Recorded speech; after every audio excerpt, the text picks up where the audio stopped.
This video was supposed to come out a long time ago, but I've run into so much difficulty with my controller bragging and with my editing software not working. I've literally had to get a new app for it, and I'm trying this out.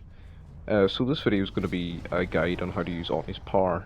To start off with a few things, I won't be including Top Knot because Top Knot changes the way how you play Omni, and it doesn't change it that much, but it changes him enough to the point where I would have to do like a separate bit on him, and I don't really want to do that. Also, I play on console. I play on Xbox, so controller, and I play 100% sensitivity. So if people are saying, or if you say in the comments like, I tried this and it doesn't work, I tried doing this but it doesn't do it as well as you do it, it's probably just because your sensitivity is different than mine.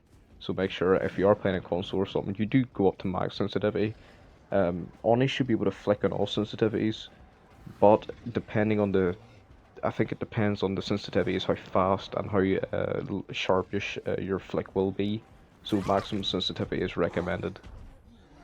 I'm going to show you a little video I sort of prepared here, which is just going to be me on Paint, showing standard loops and stuff like that and how to play them as Oni.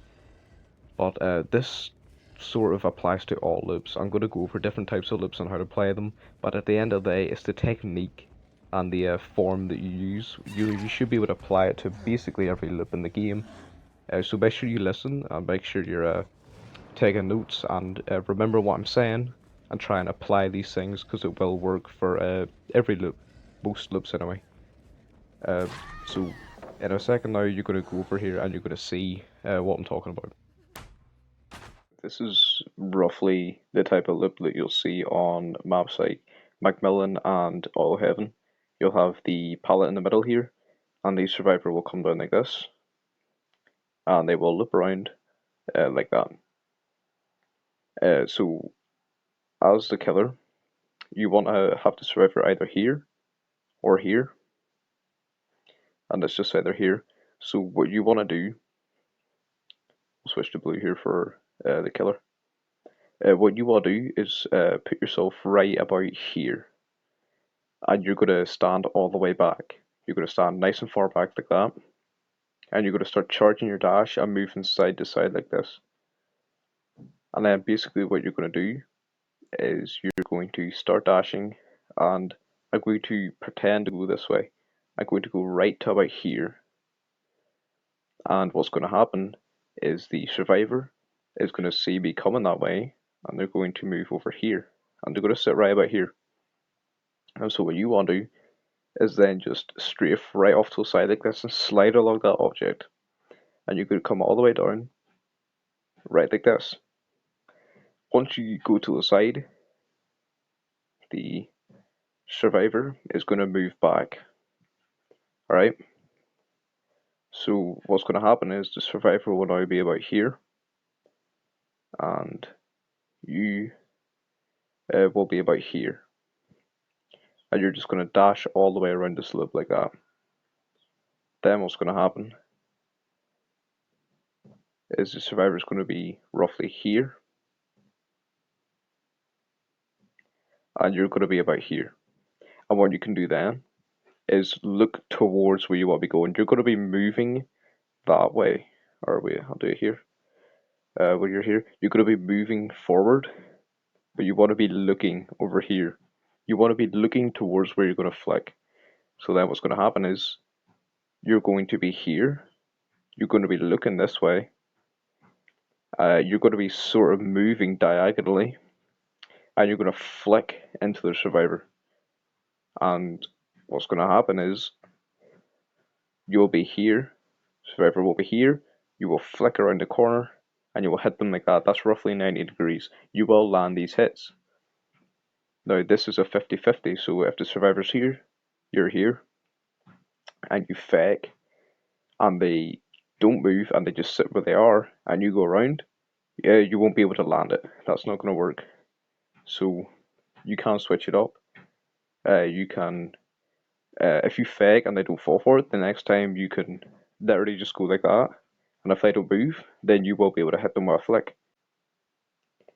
Right here we have a standard jungle gym, so the survivor's going to come down, they're going to vault the window, they're going to come around through the pallet. They're going to want to keep doing that. And once you're close enough, they're going to go into the pallet.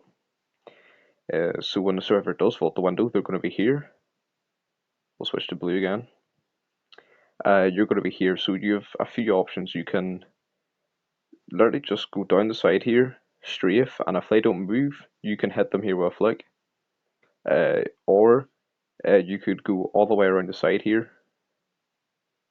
and all the way out, and if they get scared, they might run out here, and you might be able to come around and catch them there.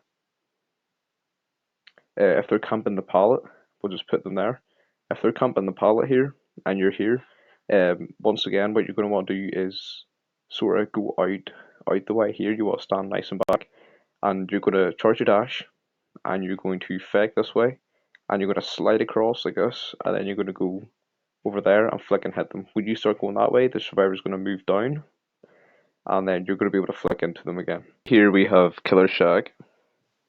The survivor is going to want to come through here, vault the window, like so. So if the survivor is sitting here and you are out here, what you're going to want to do is you're going to stand at the doorway. Alright, and this is when you're going to take a 50-50. So the survivor is thinking you're either going to go here or you're going to go there. And if they are wanting to play 100% safe, they can just go to the pallet and camp it, but then you get a free pallet. If not, then they take a 50-50. So either you dash in and they fake and you get the hit here, or they commit to the vault and you get right and you strafe over here. You fake going forward, strafe over here, come around this corner, and they'll vault right into you like that.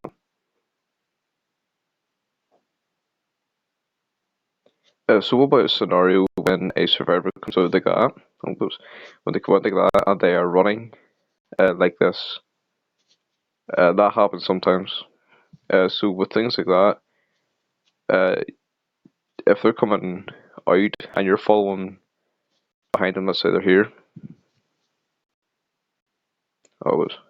and you're following behind them like this, you basically want to just come around like that.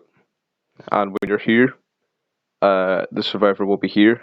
You just want to dash. You want to take it wide and come out so you can curve in like this. That way, if the survivor is here, you can flick and hit them just like that. Shag isn't too great for Oni because it is mostly just 50-50s, and if the survivor just play safe, they can just camp the pallet as usual. Sometimes, if a survivor is in here, you can just take it completely wide. I tell people to do this. Sometimes survivors will panic and they will run out and go around here. So the survivor will be here. And what happens is you'll just come all the way around and you'll meet them there. Sometimes when a survivor is, we'll do that. Sometimes when a survivor is here, alright, if they're coming out here and they're running around this corner, and they know you're going to follow them and you're going to hit them here. Sometimes what they'll do is they'll come out, they'll round this corner, and they'll crouch right here. They'll crouch right at the corner, and what you'll do is come around and you'll see them, but you won't be able to react in time, and you'll just miss them, right? And then they will run backwards and then take the window. For things like this, you just want to take it slightly wider than usual, like this, and then react very fast, and then cancel your dash, or just hit them. So overall, Oni is essentially standing back from a loop, faking one way, strafing across, and then going here, and flicking and hitting the survivor. That's all it is.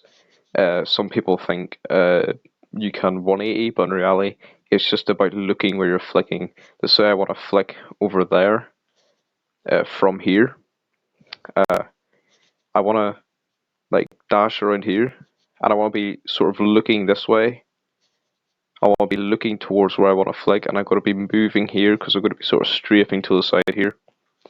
And so when I'm here, what's going to happen is I'm going to come in like this, and I'm going to be looking here.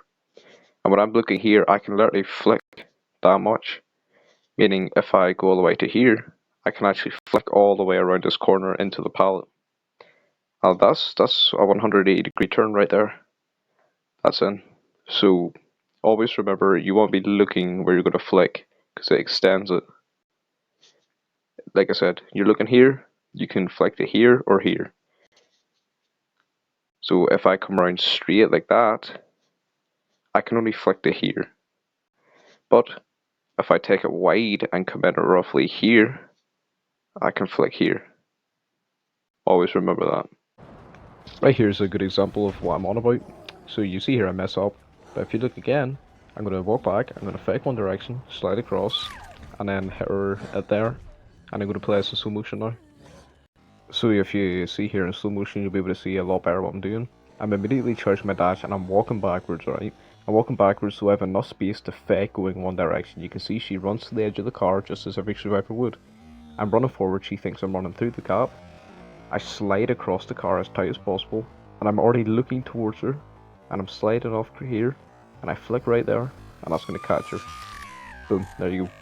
It's all about positioning the survivor, and then just moving in. If you just have the survivor in the right position, you can get them. It's sort of like a curving with Billy, where you want to get them on one side by faking back and forth and then curve around. It's basically like that, but you have an actual flick at the end, and you don't have to like go back and forth for 10 minutes.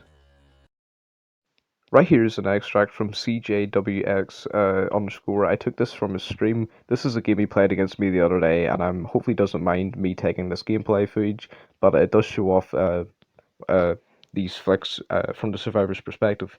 So you can see here he drops this pallet, and I know he's going to just wait around this corner, so what I do is I stand back, charge my dash, and I'm either going to come around other corner, but it doesn't matter, I can go there and flick him, and he doesn't expect that. Right here is the second time I find him, so he pre-drops a skull pallet. That's fine, I just break up with my power, and now I'm just going to chase after him. And you'll see here he runs into this room. I know he's going to be in here, so what I do is I strafe right around the corner, don't even stop my dash. Look at how I go around that pallet. If we look here in slow motion, notice how I'm literally looking right at him while dashing forward. Notice how I'm looking at him while moving across this whole entire area so that I can get a 90-degree flick and actually hit him here. Look, I'm literally looking away from him so I can get the 90-degree flick. I'm moving sideways, but I'm trusting that I know he's going to be running here so I can flick around and hit him.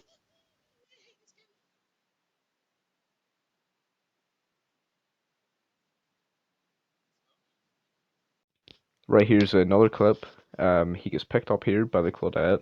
I'm sort of toying with him and letting him live here, but that's just because I want to get some more nice flicks. It's always good practice. You can see here he's injured and I don't have my ability, but I do just let him drop some blood here so I can get my ability. And you'll see what I do here. He did absolutely not expect this. He was absolutely freaking out when I did hit this, and he didn't expect at all. You can see he shakes his mouse when I do get him here. So no, so I activate my ability. I know he's going to be sitting back here. I walk all the way back, dash, cut through, boom, 90-degree flick. He thought that was 180 degrees. It was actually not. So looking at this in slow motion, you can see when I activate my ability here, and immediately I'm thinking, I want to push him around to the other edge of this pallet. So what I do, I simply just walk to the corner of the room. As usual, I want nice, good space. I want space from the pallet so I can turn myself into it. So he's going to stand at the middle here, but he's going to realize that I'm coming around this side. So he is going to run to the corner of the pallet like this. I'm going to charge my dash, and look, I'm going to come in. He thinks I'm going to go around the pallet here, all the way around the loop, and come in and try and hit him. So he runs to the edge. I cut through. Notice how I'm looking forward the entire time. I'm looking forward so I can get the 90-degree flick right into him.